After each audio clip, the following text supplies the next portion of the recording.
విచారణ ఎదుర్కొనేటువంటి విచారణ విషయంలో కమిషన్ ఆఫ్ ఎంక్వైరీ యాక్ట్ 1952 కింద వేశారు. ఇది ఏంది?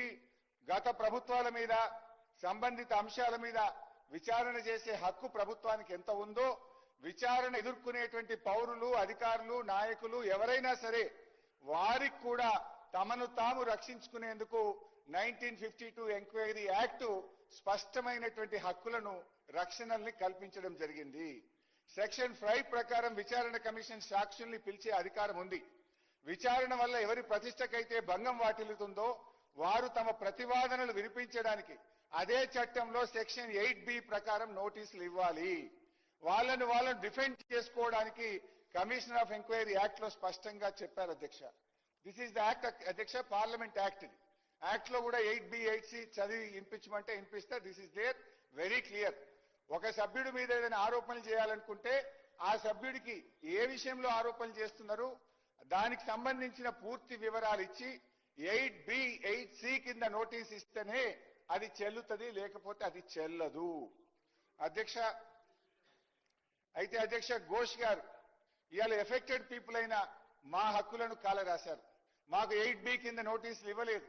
మా మీద చేయబోతున్నటువంటి ఆరోపణల గురించి ఆ వివరాలు మాకు చెప్పి దాని మీద మా వివరణ తీసుకోవాల్సిన బాధ్యత ఆయన మీద ఉంది.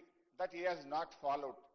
అధ్యక్ష, నాకు గాని గౌరవ మాజీ ముఖ్యమంత్రి గారు కేసీఆర్ గాని అదే విధంగా ఇంకా వారు పిలిచిన ఇతర నాయకులు, అధికారులు ఎవరికి కూడా నాకు తెలిసినంత వరకు 8B కింద నోటీసులు ఇవ్వలేదు. నా క్రాస్ ఎగ్జామినేషన్ కి అవకాశం ఇవ్వలేదు. అధ్యక్ష, this enquiry is conducted with procedural lapses అనేది సుస్పష్టమైనటువంటిది.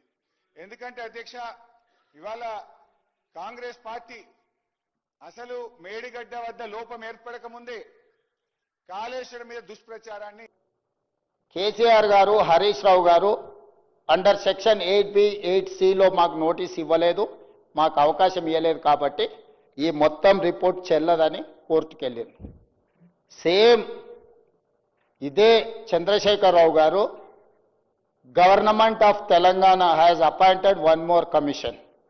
Government of Telangana issued GOMS number 9, Energy, dated 14/3/2024, appointing Justice L. Narasimha Reddy, retired Chief Justice of Patna High Court, as Commission of Inquiry to inquire into the irregularities relating to procurement of power from Chhattisgarh by Telangana Discoms and construction of thermal power plants, Bhadradri at Manuguru and Yadadri.